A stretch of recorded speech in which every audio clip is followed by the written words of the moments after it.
Modern period, modernity. We kind of get into it. So around the years 1300, 1500, this medieval synthesis, this medieval society began to crumble. Spiritual prestige and political power of papacy declined. The Pope, remember the Pope in Rome had more power than the kings. The Pope was everything. But slowly it started to deteriorate for many reasons. We will go through these reasons. And one of the reasons was the church itself. People looked at the church and they thought that the church is not so much devoted to God anymore, but devoted to the well-being of its members. They are just enriching themselves rather than truly caring about God. So there is actually some interesting series about the subject, the Medici Pope.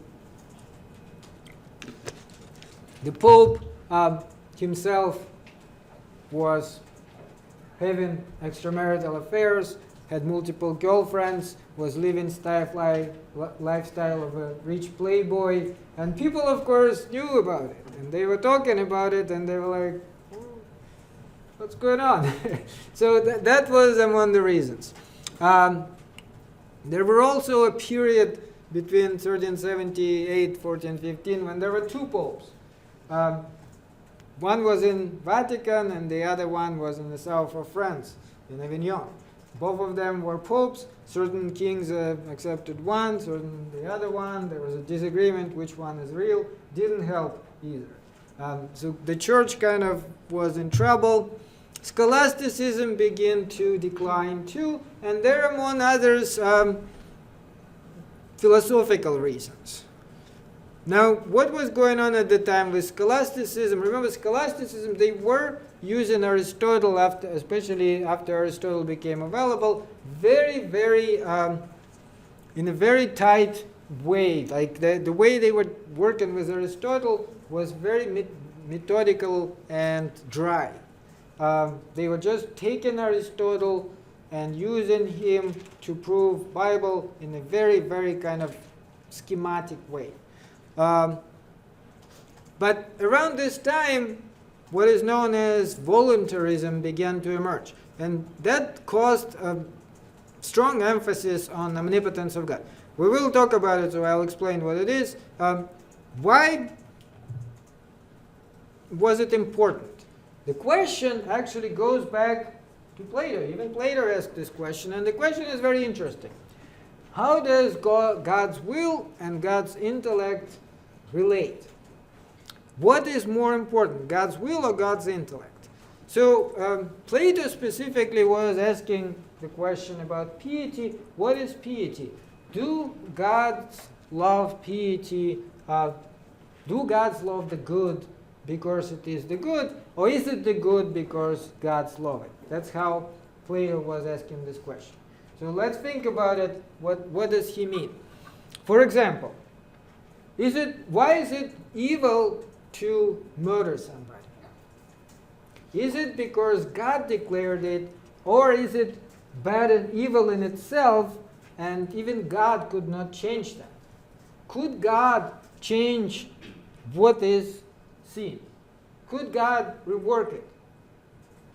Could God, because God is all powerful, right? Could God tell us tomorrow, I changed my mind. Murder is actually a good thing. Adultery is a good thing. Now, from now on, sin will be something else. Or, even God is bound by this.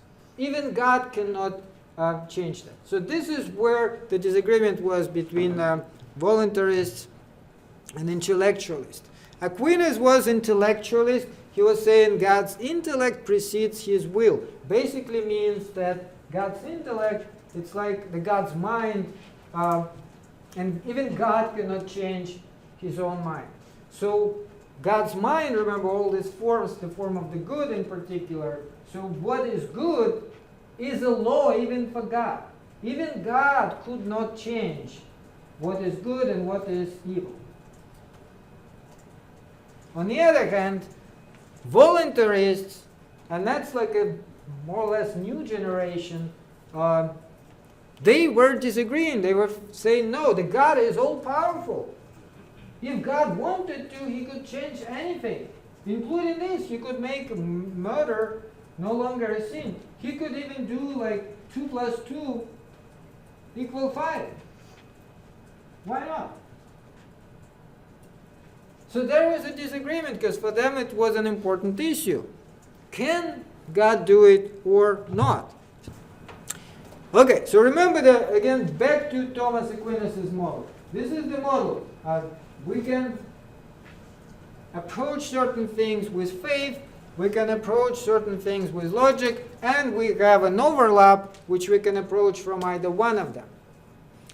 But many scholars who were not intellectualists, who were voluntarists, thought no, because God can change anything, including the laws of logic, and including this, we can't use our reason for these subjects. So one of the most important scholars who came after Aquinas, we're not going to go deeply into him, even though there's quite a bit about him in the book, William of Ockham, said no, these three spheres do not overlap. There is sphere of faith, there is sphere of experience, there is sphere of logic, and we cannot use one for the other. So the faith, what you know about God, you get from the Bible. Don't use your reason for that, because you're just going to get confused. But if you want to know the world and what's happening with the world, just use your experience, because God could have done it any way he wanted. If he wanted to, he would make it so that objects would not fall down, but would fly up. If he wanted to, he could make it 2 plus 2 equal 5. So the only way you can learn about these things is observe them, because then you will know how they are. If you observe that you drop in something, right, and it falls down, then God made it so it would be falling down. But if it will fly up, then God made it so it would fly up. So you see where the disagreement was. And that actually helped science. Why did it help science? Because what does science do? It observes, right? Empiria, that's the word for observation. Empiria means experience. So if you want to know the world, observe it. Learn how the world works. Don't try to reason your way into it. You can use your reason, but that's just an instrument. That's not the way to know how the world is by itself. Logic by itself is not one of those things you can use even for the knowledge of God. He didn't think that logic can help you with God. So for example, all these 5 proofs of the existence of God, Ockham would say none of them works because none of them can work. You can't get to God through logic. How do you get to God? Read the Bible. Have faith. That's how you get to God. Don't try to use your reason. That's not going to be any good. So logic, isolated sphere by itself, can neither tell us about divine things nor even about the world. If you want to know whether there are people in the room next to ours, can you use logic? Not really. The only way you can find out is either go there and look, or knock on the wall and have them come here. But logic, if all you do is logic's not going to tell you. It's not going to help at all, right? You need to experience that. You need to either see it, or hear it, or feel it somehow, and then you will know. And so the conclusions, because of all this, the society, first of all, becoming more and more anti-rational. People were using less reason, and that led to partly more mysticism, but partly more empiricism. So empiricism and science started to emerge at this time because people thought, okay, we can't reason the way God reasons anyway. Let's just look. Let's just learn things around us. And nominalism, because remember that we talked about it last time, nominalism was the idea that there are no eternal forms. There's no form of good. It's just words. There's no form of humanity. It's just word. There are no form of tableness. It's just word. And for this reason, again, the only way for you to know what are tables and what are humans, look at tables, look at humans. You will not find some sort of eternal form of that. And confidence in natural theology, in this overlap, which Aquinas thought helps us to understand God, also declined. Many people still believed in God, but they thought, okay, I will believe in God, but that doesn't interfere with me doing science, doing my daily job, and so on. I should not even mix science with this. Science is science, God is God. I believe in God, and I also do science. That was actually very helpful. Voluntarism is one of the reasons why the whole thing was happening. The will has priority over intellect, so God's will is such that God could have made things any way He wanted. So we can't reason our way to God. New approach to natural science. If no rational forms guided God's creation of the world, then the world is completely contingent. It could be this way, it could be that way. The only way to know the world is to study it. And now, Renaissance.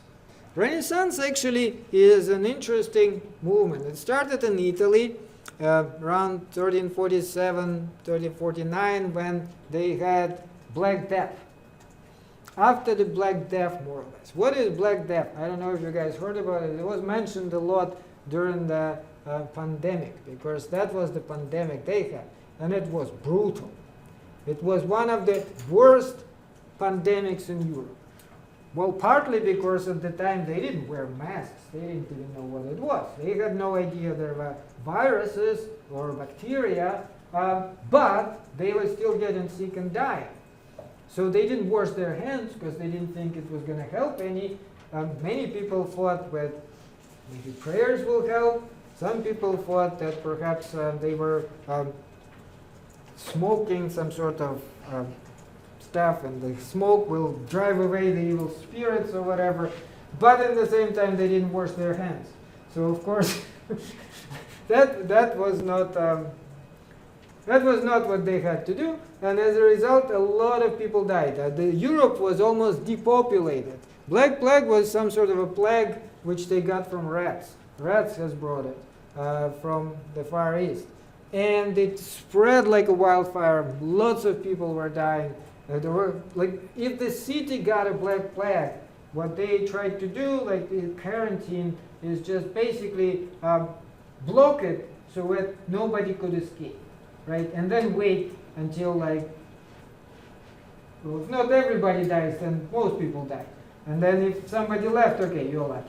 But otherwise, that was the only way they could deal with it. Because, again, they didn't know what it is, but they knew it does pass from people to people somehow. And as a result, like, so many people died, it's absolutely crazy. But for people who stayed alive, it was actually a good time. Because after it was over, there were so few people that the land became very cheap. The labor became very expensive, so you could get much more money if you were working. You had enough land to grow on it and so on, because there were very few people left. They had a lot more wealth to distribute among themselves. And at the same time, Renaissance began. Renaissance is just basically means reawakening. Reawakening of human spirit. In Italy, it began in art. Art was affected by Renaissance. First of all, interest in Greek and Roman literature. They were going back to the Greeks and Romans, and right around this time, Plato came back. So that's interesting, right? Because remember, Plato was also mainly lost. The only dialogues, like one of the dialogues which still was available to them is Timaeus. And Timaeus is talking about demiurge and creation of the world. But then other dialogues came into circulation, and people discovered that Plato actually is a lot more interesting than Aristotle. And they started reading all this stuff, and that drove them away from Aristotle and scholasticism. So first Aristotle drove them away from Plato. Now Plato came back and drove them away from Aristotle. And that also had very positive effects. Several other things which were happening at the time. Invention of the printing press. Prior to printing press, people were literally hand copying every book. And it says here that 45 copyists working for 2 years under Cosimo de' Medici produced 200 volumes.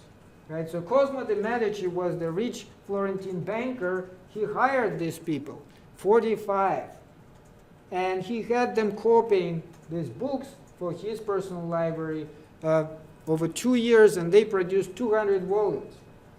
With the printing press by 1500, there are 9 million books in Europe. So what printing press was is they would just make the kind of a reverse copy of a page on like a press, and then they would put leaves of paper and just stamp it on it, and then they would put them together into a book. So it's kind of similar to what we do today, except today it's all digital and so on.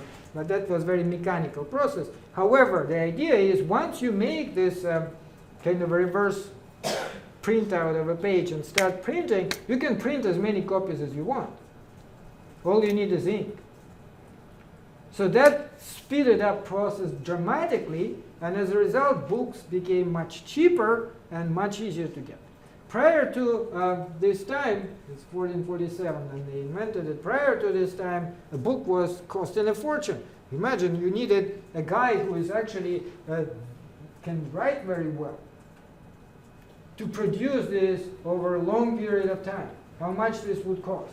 Enormous amount of money. But the printed copies were much, much cheaper because now it's just stamps. The basic paper was still, of course, expensive, but not as expensive. So because of that, more and more people could afford it. Prior to 1447, only very wealthy people could have a library. Having 5-6 books was like, whoa, you must be rich. But then it became so much cheaper that even like regular people like us could purchase at least a couple of books, and if not purchase, then at least borrow it somewhere and read it and give it back. So that became a lot more available to general population. Rise of individualism. Individualism,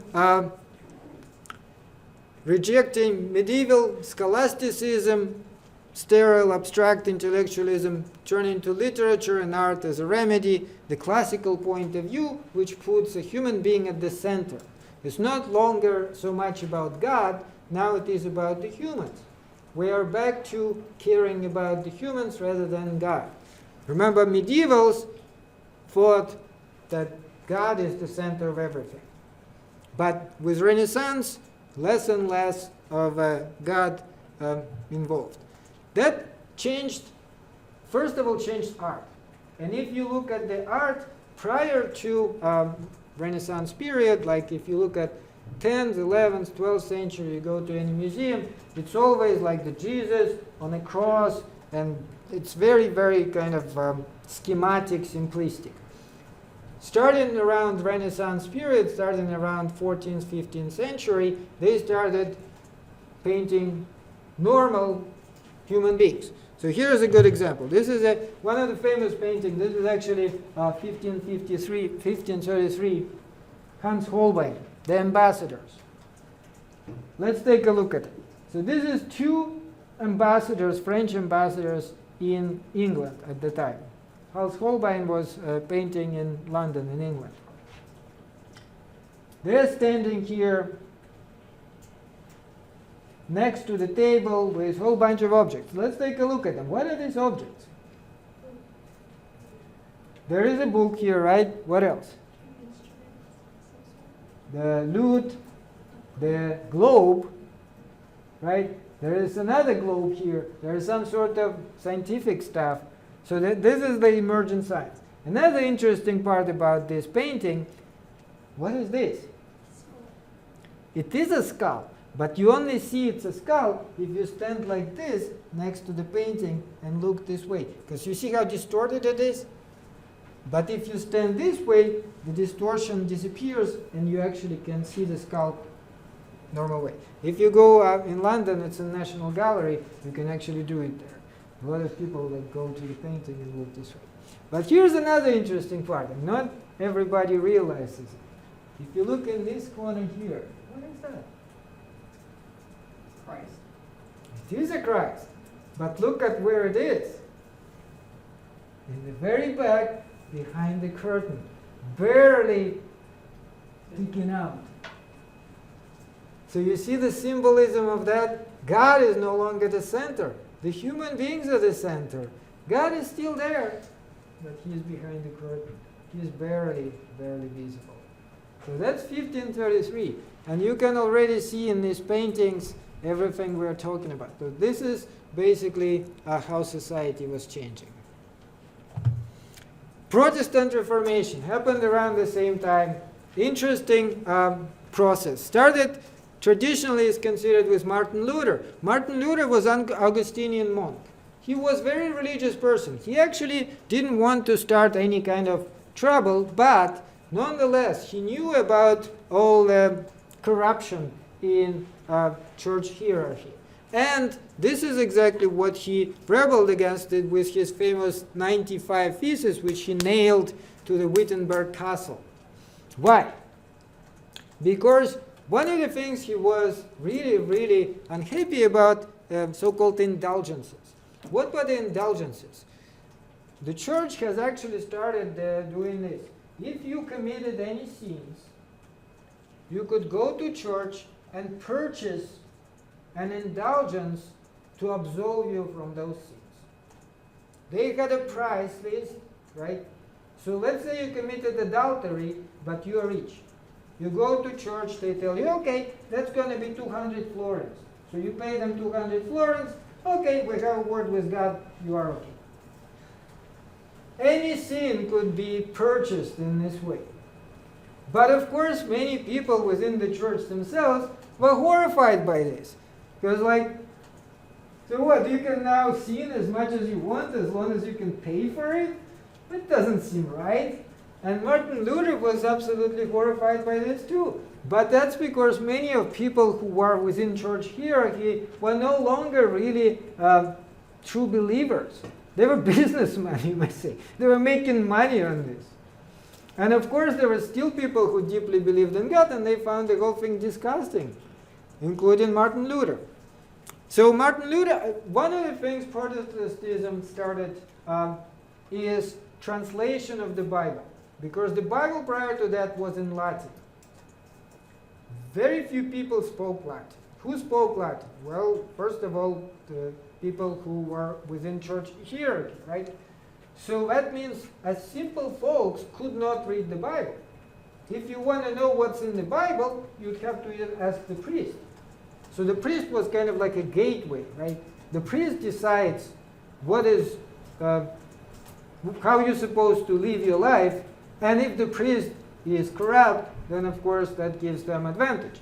So one of the things they did at the time, they started translating Bible into English language, French, Italian, into languages normal people speak, so that everybody could read it.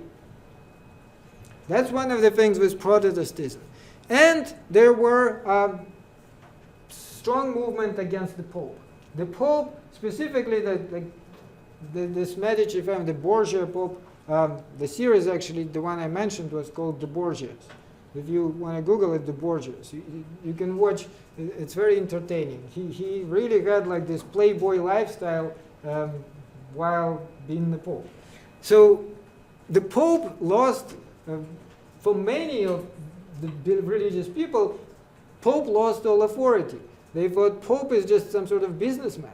Why should we consider him the head of the church? Let's gather ourselves. And people started gathering outside churches, not affiliated to the church, speaking their own language instead of Latin, reading the Bible, trying to understand what's happening. But of course the church was against it, so there was quite a bit of tension. An interesting thing also happened in England at the time with Henry VIII, which is another subject of actually several theories. Henry VIII had a dispute with the Pope. Henry VIII was the King of England. Now, he was married but his wife only gave him a daughter, and he wanted to have a son, right? So he wrote to Pope and asked to have a divorce, because his wife was still alive, but he wanted to marry somebody else. Anne Boleyn. Yeah, that's a famous story. And the Pope said no. The Pope refused. The Pope said, well, the church didn't allow divorces. Henry thought, since he's a king, maybe they'll make an exception. But the Pope, like, no exception, no. You marry it until she dies. You could only divorce when your spouse dies. So Henry then was like, okay, you know what? Who the hell are you? I am the King of England. And he declared himself the head of church. He said, from now on, no Pope. I am the Pope. In England, I am the head of the church. I am the king, and also I am the head of the church. That was an interesting thing in itself, because, I mean, many British people had a problem with it. The ones who had problem with it, he made all the noble people, he gave them a paper to sign agreeing that he is from now on the head of the church. The ones who did not sign it, he was like, okay, no problem, I'll just cut off your head. I'll execute you. So your choice. Thomas More, who was one of his closest associates, refused to do it. He said, my conscience would not allow me. He's like, okay, no problem, we'll execute you. So here's the paper. You want to sign it? You stay minister and whatever. You don't want to sign it? We will execute you. So they executed him. Many people believed, indeed, so much that they thought it was against their conscience, but at the same time, many people were like, that's just a signature. Who cares? I don't want to die. That's not that important to me. So Henry became the head of church, even though technically the church was still very similar to Catholic Church, but it split up, and now we call it Anglican Church. Anglican Church in England is separate. They do not accept the Pope as their head. So that's one of the other things. John Calvin in Switzerland, that's another. So it started to fragment. There were many of these new Protestant movements which were going against the traditional Catholic Church. Some countries still remained Catholic, but not as many as before. And then the rise of modern science. That's another interesting thing which was happening, not right away, not in the 13th century, not in the 14th century. A little bit later, towards the end of 16th century, modern science really started to pick up. Partly because of all those things, right? So one of the key things there was so-called Copernican revolution. What happened with Copernicus? Prior to Copernicus, the traditional understanding of the way universe is working was based on Ptolemy of Alexandria. Ptolemy described it in this way. The Earth is at the center. Everything else, including the sun, is circling the Earth. Right? So there is actually the picture here. This is the picture. Right? The Earth at the center, the Moon is circling the Sun, the Mercury, Venus, Sun, Mars, and so on. But there is a problem with this. What is the problem? Now, as we now know, what is at the center of the solar system? The Sun. So the Sun is at the center, right? Then you have Mercury, then you have the Earth, then you have other planets. If you think about it in this way, and if you observe what is happening in the sky, you will see the planets are not going straight like the Sun. And you understand why, right? So let's say this is Mars. So Mars is going like this, the Earth is going like this, different speed, and Mars may be here, and here, and here, the Earth may be here. So what you will actually observe is it will be going like this. And they had to account for that. So they thought that they make in loops. So they don't go straight, they go like this. What Copernicus did is he didn't even use much observation, but he basing it on Plato, and for Plato, a circle is a perfect shape, he said, okay, how about we place the sun at the center and not the earth? And if we do, you will see that no longer loops. Everything just perfect circles. Each planet circling the sun. So that was revolutionary at the time. He got away with it because, well, for one thing, he very conveniently published this right before he died. For the other thing, the book was dedicated to the Pope. And he said, I'm not saying this is how things really are. I'm just saying, for calculational purposes, let's assume this. Why? Because the church already was officially teaching that the earth is at the center. So that was going against the church. It was going against their teaching. There's something in the Bible which mentions the earth being at the center. And it was very dangerous to contradict the church. So Copernicus, like I said, was smart about it. However, after he died, another person, Galileo, was not as smart. Galileo actually published the book a little bit later, and not as a theory, but as an established fact. He was arguing based on astronomy, saying, no, the sun is at the center. He was summoned by the Inquisition. The Inquisition actually demanded that he come to court. And they forced him to abandon this. They said, okay, it's just like with Thomas More kind of thing, right? Either you admit that this is heresy, or, we can burn you at the stake. That's a possibility. So he had to stand on his knees and admit that this is a heresy and he was completely wrong. As a result, they almost forgave him, did not forgive him completely. He was under house arrest for the rest of his life. But at least they didn't execute him, right? Galileo is, in general, very interesting figure because he was actually a professor. He was teaching in Padua University. And he was studying, among other things, if you guys took 102 with me, I mentioned him there because he was studying, he was from the Leaning Tower of Pisa, he was dropping different objects, measuring the time it takes for them to fall. He discovered many of these laws.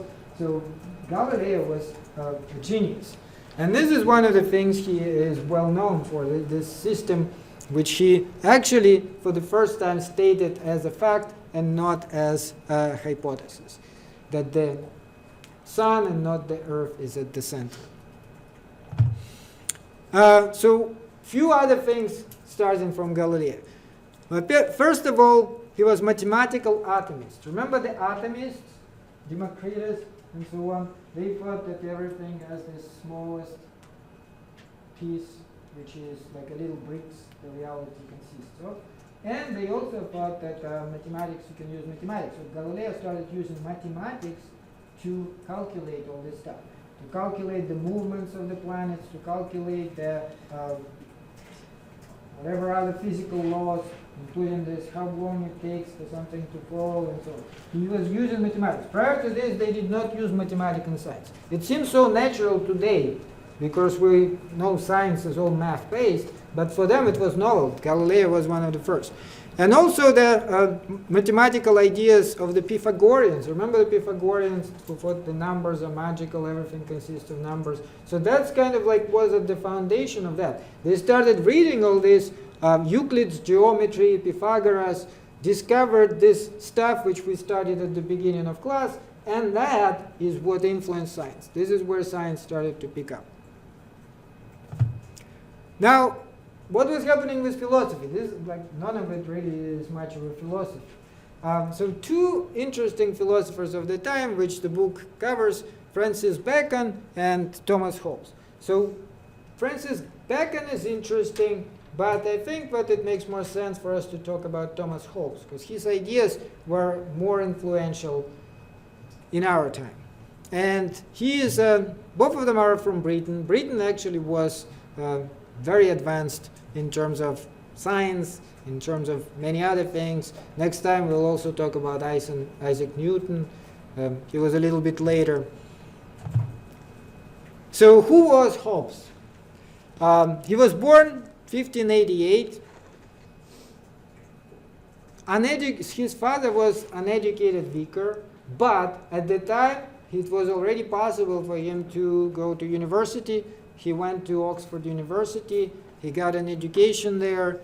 Education at the time at the university was very scholastic. They did just all this stuff we talked about last time. They studied Aristotle, they studied the Bible, but there was already a pushback against that. And Hobbes was one of the people who pushed back against it. Why? He did not think it was a good way to learn about reality, learn about the world. They thought that to learn about the world, you have to move out from this Aristotelian Greek. Aristotle had explanation for everything. Remember, the multiple causes, natural movements, and so on. But they were already starting to do it a different way using mathematics. Aristotle did not use mathematics. And that was part of the movement. One thing which really impressed him was the British Civil War. What exactly is the British Civil War? After 1640, the Parliament and the King had a problem. The Parliament wanted the King to be less of a monarch. That was already they thought that people should have more of a say. In the Parliament, at least half of the Parliament was elected. The other half, the lords were hereditary, but they represented the lords, so it was like the house of the people. Whereas the king was still a king of England. And after the death of Henry VIII, and after Henry VIII, his daughter, Queen Elizabeth, it started slowly to deteriorate that people wanted more and more power for themselves. Parliament wanted more and more power, and they wanted the king to become more of a symbolic figure. The king didn't want to. So in the 17th century, it went to a struggle between them, and eventually King Charles was beheaded. And the Civil War started. There were people who were monarchists, who thought the king should have all the power, and there were people who supported the parliament and who thought that the parliament should have all the power. So as a result of that, the Civil War began. Hobbes had to flee England. He ran away in 1640 because he was afraid of that. And it was a very bad time. Civil war is no fun. I hope to God we don't have a civil war, because that is the worst thing. Yeah, everybody is killing everybody. It's not like external enemy. Like if you have if another country invades you, at least you know who your enemy is. In a civil war, there are situations when, within the same family, the son may go against his father and so on, right? Because they disagree. One of them may be royalist and supports the king, the other one maybe supports the parliament. So that is a very horrible situation. And he ran away to France. He was living in France for a while. The whole thing really impressed him, though. So he kind of, that influenced his philosophy. A few other things about, few other influences. So Galileo's writings. He was reading Galileo. That made an impression on him. The entire Galilean approach, mathematics, Euclid, all that stuff. Euclidean geometry itself. Euclidean geometry, a very proof-based. Euclid was Greek, but his entire system proves all these triangles and so on in a very mathematical, methodical way. And the Civil War. These three influences explain to us kind of why his philosophy was the way it is. So what was his philosophy? Two most important parts about his philosophy. First of all, he was empiricist. Remember, empiria, that's the experience. He thought we should study the world. We should observe the world and trust our senses, first of all. Epistemological position of empiricism. Epistemology, remember, that's the study of knowledge. How do we know things? From our experience. And metaphysical materialism. So he was a materialist. He was one of the first materialists, you may say, who thought that everything is based on the laws of physics. Everything is based on matter. There is such thing as matter. Everything is made of matter, and there are laws which God established. He wasn't actually so much of an atheist. He was just continuing this stream of thought which we talked about right now, right? He thought that God set things up in a certain way, and the only way for us to know how he set them up is just look at these things, because we cannot use our reason to understand God. Now, what came out of it, though, is very interesting. So, yeah, he was not an atheist, but this is where atheism eventually going to emerge. Because if you think everything is material, if you think the world is just a combination of atoms which follow certain laws, what are the consequences of that? What does it mean for us as human beings? What do you think follows from this? What was the question? If you think everything is material, physical, made of atoms, and everything follows certain laws of physics, including us, our body, our mind, what does follow from that?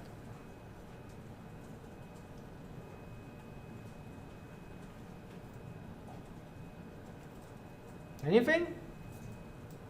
Yeah. I was going to say, like, we base everything around it, so everything that follows from it is like, that's Okay. what we use as a foundation. Well, what would be the first conclusion then? Is there life after death? We don't. What do you mean? If everything's physical and follows the laws of physics, of course we do know. Is there life after death? Have you ever seen somebody who died come back or something? Have you? No, there would not be life after death. That would be a hard no. Because the only way for us to imagine life after death is to talk about some sort of immaterial reality. But if everything is material, it's impossible. It's like talking about, is there life for a computer after it breaks down? No, it goes into junk. And same thing with human beings. Is there life for you after you're dead? No, you're done. There's nothing. What are other consequences? There's even more interesting consequences in terms of morality. So, should you be moral? Should you follow certain laws? But more importantly, can you follow certain laws? If everything is material, including your mind, and everything follows the laws of physics, could you freely decide whether you want to do this or that? No! How can you do that? Your mind is just a combination of atoms which follow the laws of physics. So you are a combination of atoms which follows the laws of physics. If you do something, that's because the laws of physics are such that you do it. It's just like with the bottle. If I let it go, is there any way the bottle is not going to fall? Is there any way it will like stop in midair and think and go, I don't want to hit the ground? No, it's going to fall. Same thing with human beings. We follow the laws of nature. So if the law of nature, if you're hungry, the law of nature demands that you eat, you will eat.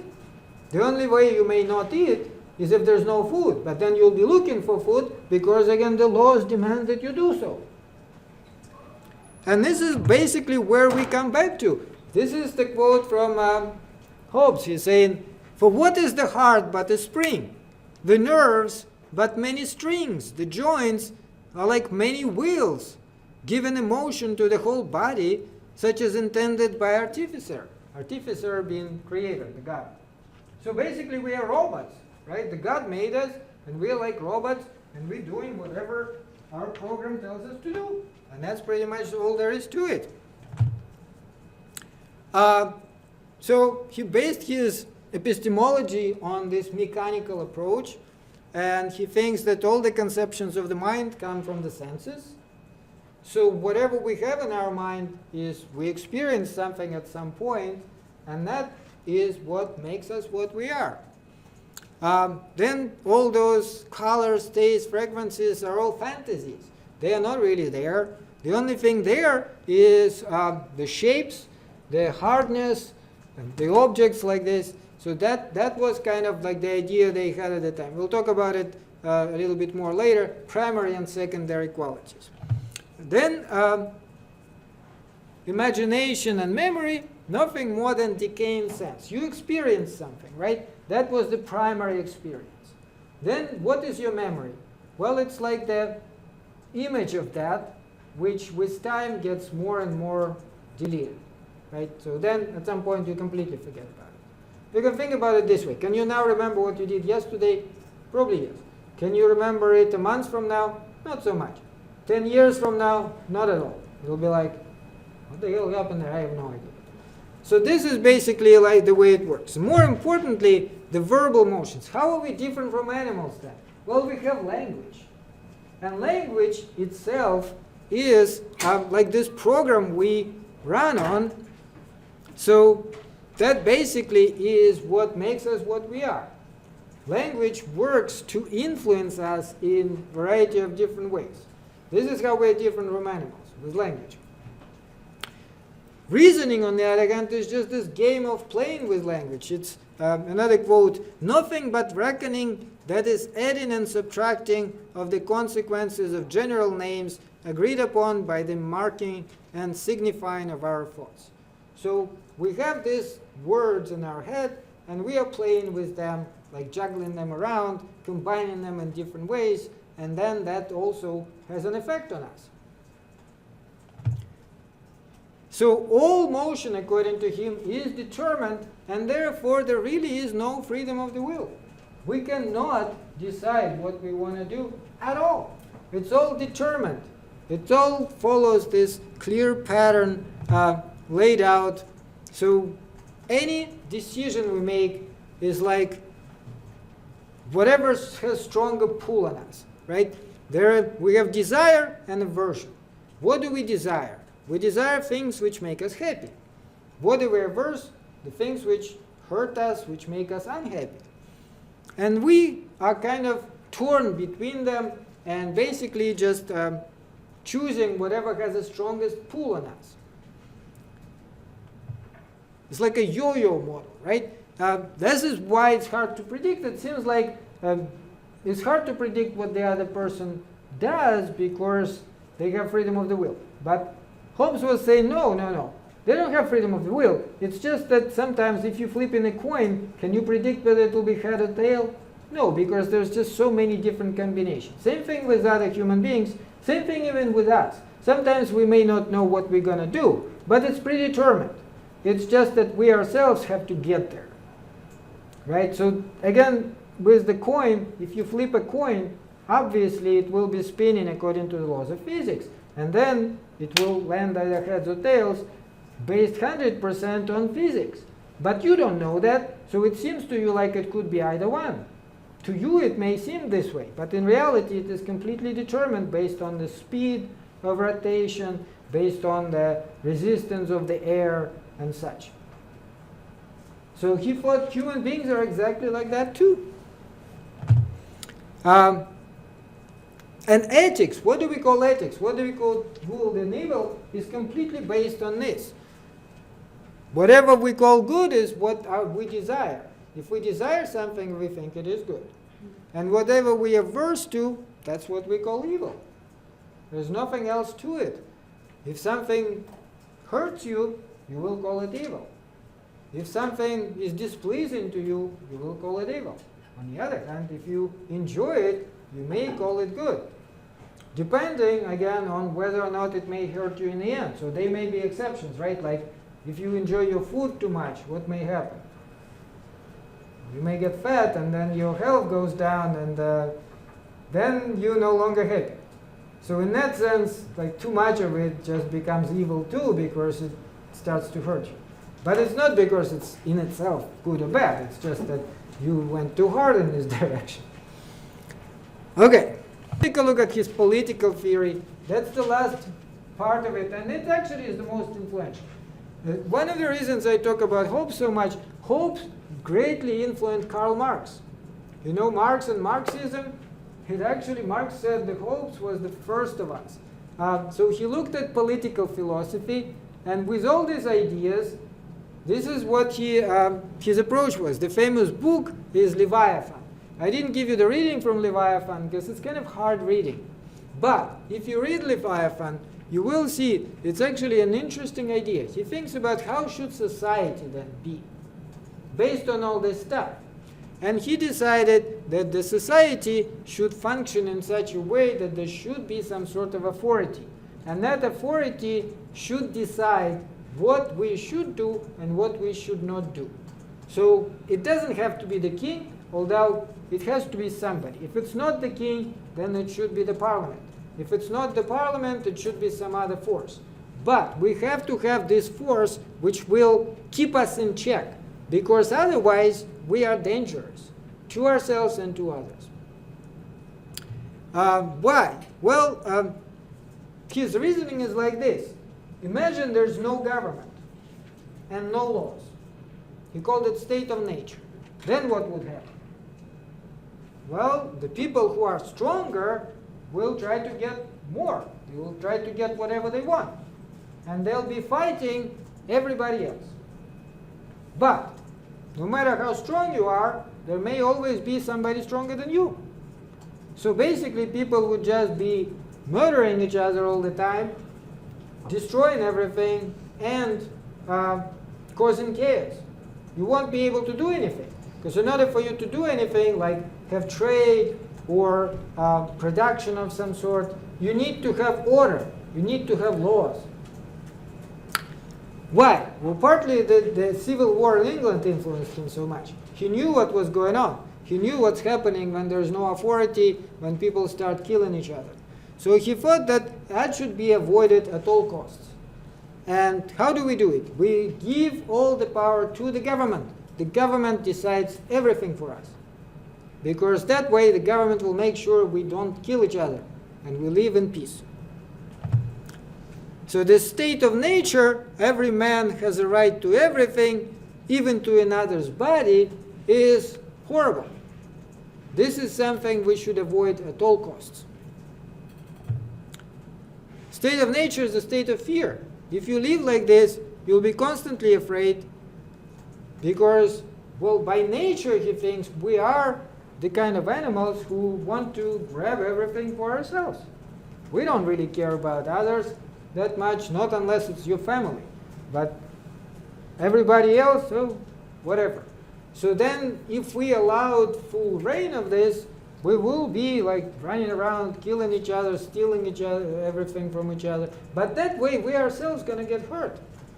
So yes, this is the quote. He says, in such condition, if there is no authority, there is no place for industry, because the fruits thereof are uncertain, and consequently no culture on the earth, no navigation, no use of the commodities that may be imported by sea, no commodious building, no instruments of moving or removing, such things as require much force, no knowledge of the face of the earth, no account of time, no arts, no letters, no society, which is worst of all, continual fear and danger of violent death, and life of man solitary, poor, nasty, brutish, and short. So this is what he thought the life without authority is. And the only way to avoid it, like I said, give all your authority to one strong power, even if it is the king. It's best to have the king than to have this horrible state of nature.